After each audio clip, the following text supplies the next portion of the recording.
Hello everyone, welcome to communication.com. நம்ம சேனலில் all grammars and daily usage சென்டென்சஸ்லாம் நம்ம லேர்ன் பண்ணிகிட்டு இருக்கோம். இது மட்டும் இல்லாமல் இடியம்ஸ்னா ஃப்ரேசஸ்னா இந்த மாதிரி நிறையா விஷயமே நம்ம சேனலில் கற்றுக்கிட்டு இருக்கோங்க. அந்த லிஸ்ட்டில் இன்றைக்கி நம்ம பார்க்க போகிறதுன்னா ஒரு 25 சூப்பரான டெய்லி யூசேஜ் சென்டென்ஸ் தான் நம்ம கற்றுக்க போகிறோம். ரொம்பவே பேசிக்கான ரொம்பவும் பிரயோஜனமான டெய்லி யூசேஜ் சென்டென்ஸ் தான் நம்ம கற்றுக்க போகிறோம். இதெல்லாம் பார்க்குறதுக்கு முன்னாடி நம்ம சேனலை சப்ஸ்கிரைப் பண்ணாமல் பார்த்துக்கிட்டு இருந்தீங்கன்னா மறக்காமல் சப்ஸ்கிரைப் பண்ணி வச்சுக்கிட்டு பக்கத்தில் இருக்கிற பெல் ஐக்கானை கிளிக் பண்ணி வச்சுக்கோங்க. நம்ம இப்போ வீடியோக்குள்ளே போகலாம்.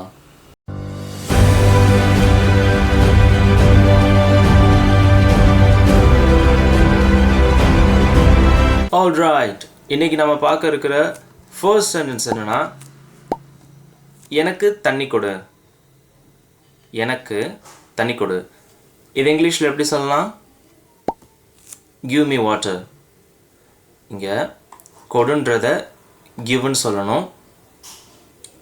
எனக்கு தண்ணி கொடுன்றது கிவ் மீ வாட்டர்னு சொல்லணும். அடுத்ததா, தயவு செஞ்சு எனக்கு தண்ணி கொடு. இதே கொஞ்சம் ரெக்வஸ்ட்டாக அப்படி கேட்குறதுக்கு என்ன இங்கிலீஷில் சொல்கிறதுனா, please give me water. Just please மட்டும் ஆட் பண்ணிக்கிறோம். தயவு செய்து அப்படின்றதுக்கு ப்ளீஸ்ன்னு நம்ம ஆட் பண்ணிவிட்டு ப்ளீஸ் கிவ் மீ வாட்டர். அடுத்ததா, தயவு செஞ்சு நீங்கள் எனக்கு உதவ முடியுமா? தயவு செஞ்சு நீங்கள் எனக்கு உதவ முடியுமா? இது எப்படி இங்கிலீஷில் கேட்கலாம்? Please can you help me. Please can you help மீன்னு கேட்கணும். கேன் யூ ஹெல்ப் மீன்னு கேட்கணும். அடுத்ததா, உனக்கு என்ன வேணும்? உனக்கு என்ன வேணும்? What you want. உனக்கு என்ன வேண்டும்.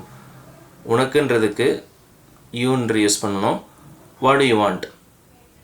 வேண்டும்னா வாண்ட்டுன்னு கேட்குறது. வாட் யூ வாண்ட்னா உனக்கு என்ன வேணும்னு கேட்குறது. அஞ்சாவதா, தயவு செஞ்சு இந்த கணக்கை போடுங்க.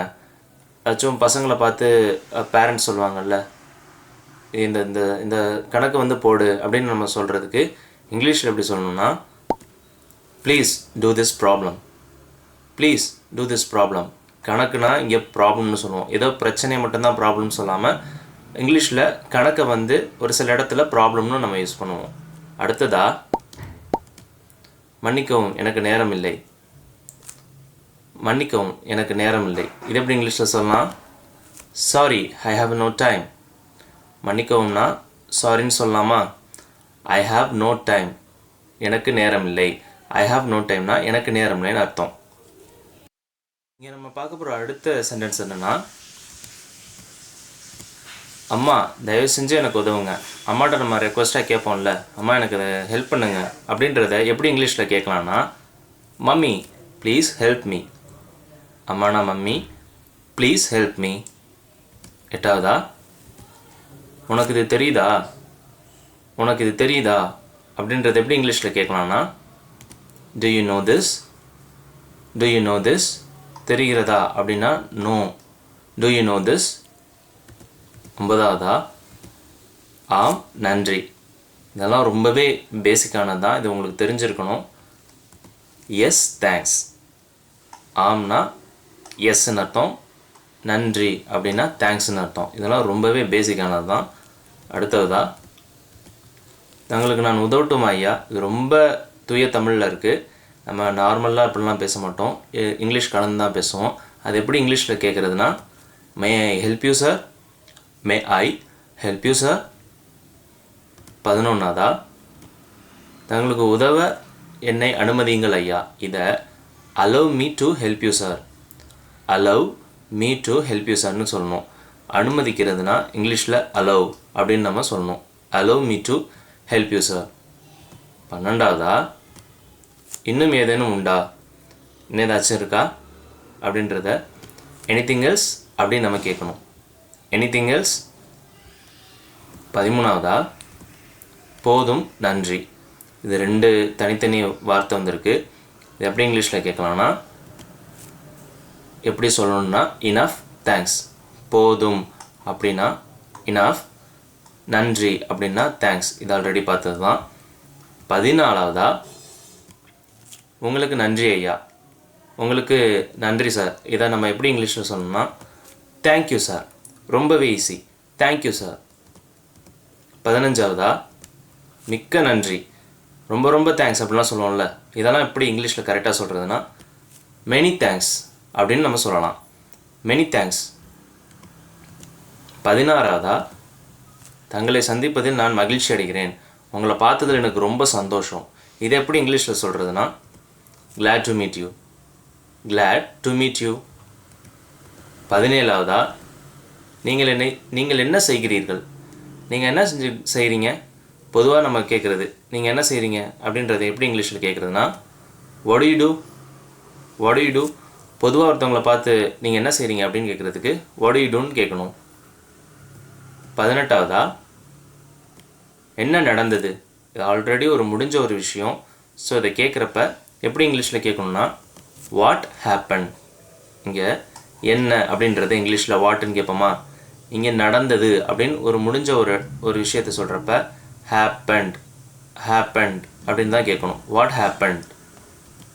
19வதா ஒன்றும் இல்லை, ஒன்றுமே இல்லை, இதை நத்திங் அப்படின்னு சொல்லணும். ஒன்றுமே இல்லைன்னா நத்திங் அப்படின்னு சொல்லணும். 20வதா இது ஒரு தொல்லை, இது ஒரு தொல்லை. 20வதா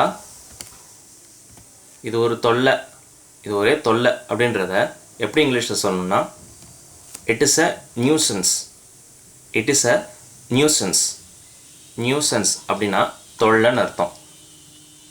21வதா உங்களோட வயசு என்ன. பொதுவாக நம்ம இந்த கொஸ்டின்லாம் எல்லாட்டையுமே கேட்குறது தான். உங்களோட வயசு என்ன அப்படின்றது எப்படி இங்கிலீஷில் கேட்கணுன்னா how old are you. how old are you.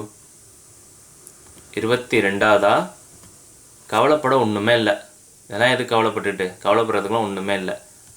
Nothing to worry. ஒன்றுமே இல்லை அப்படின்றத நத்திங் சொல்லுவோமா, டு வரி. நத்திங் டு வரினா கவலைப்படுறதுக்கு ஒன்றுமே இல்லை அப்படின்னு அர்த்தம். 23வதா சிரிக்கிறதுக்கும் ஒன்றுமே இல்லை. ஆல்ரெடி நம்ம ஒன்றுமே இல்லைன்றது என்ன வரும்னு பார்த்தோம், நத்திங் பார்த்தோமா. அப்போ என்ன வரும், சிரிக்கிறதுக்கு ஒன்றுமே இல்லை, நத்திங் டு லாஃப். சிரிக்கிறது அப்படின்னா லாஃப்னு அர்த்தம். நத்திங் டு லாஃப்னா சிரிக்கிறதுக்கு ஒன்றும் இல்லைன்னு அர்த்தம்.